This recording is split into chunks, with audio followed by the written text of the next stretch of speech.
Our story this morning is really about two very special women with a very special relationship. One is Mary. We know of Mary, she was living in the town of Nazareth. She was a virgin. She was about to be married to Joseph, who was of the house and lineage of David, which means that he was descended in some way or another from a king. And the other is Elizabeth. And it says that Elizabeth and Mary were cousins, perhaps distant relatives of some sort or another. They didn't even live in the same town, but they did have this very special connection. But before they met, this is what happened to Mary. This angel came. This angel came and appeared to her. And you never know how to play an angel, whether it's like with kind of gravitas and grand voice, or perhaps there was just a whisper, or maybe this time Gabriel was just full of youthful enthusiasm. Angels surely are of no age, so why not be young? And perhaps he came to her and said, "Mary, you are blessed, you are a favored one." And Mary was confused by this greeting. It didn't say she was confused about the fact that an angel was there, but she was confused by this greeting. And Gabriel said, no, don't worry. This is a good thing. You have found favor with God. You're going to conceive. You're going to have a child. The child's name is going to be Jesus. And this is going to be a special child. He is going to be great. He's going to be considered to be the Son of God. He's going to rule over the house of Jacob. He's going to take over the lineage of David.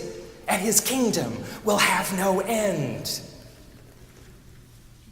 And Mary said, "I've hardly been near a man.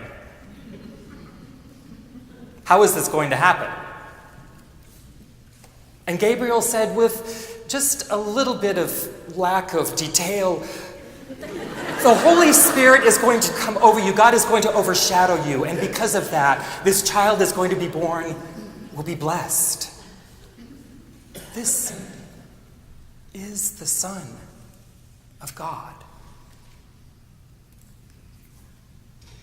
And despite her confusion, despite any reaction she might have had to these words or this delivery of this message, she said, "I am God's servant. Let it happen just as you have said." And Gabriel went off. And so where did Mary go? She went straight to visit Elizabeth, because Gabriel had said, this is an amazing thing that's happening to you. But it's not that other amazing things aren't happening. Think about Elizabeth, your cousin. She is well past childbearing age, yet she is now 6 months pregnant. And it doesn't name this right in the story, but we know this child that Elizabeth was carrying was who? John, who we would know later as John the Baptist. Pretty cool, huh? Yeah. So Mary went up into the highlands of Judea to visit Elizabeth at her home with Zechariah. And she walked in the door and she greeted Elizabeth. And Elizabeth felt immediately, once she heard the sound of Mary's voice in her greeting, she felt the baby in her womb leap.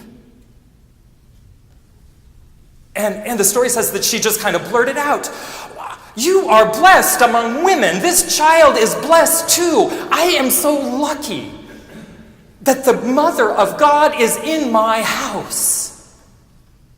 Mary, when I heard your voice, I felt this experience in my body. I felt like the baby was leaping for joy. This is important. This is a powerful moment." And Elizabeth was a woman of faith, and she said, "I am so lucky that this thing that I have had faith in has come to be true." And there was something in her reassurance. There was something about the match in her experience that Mary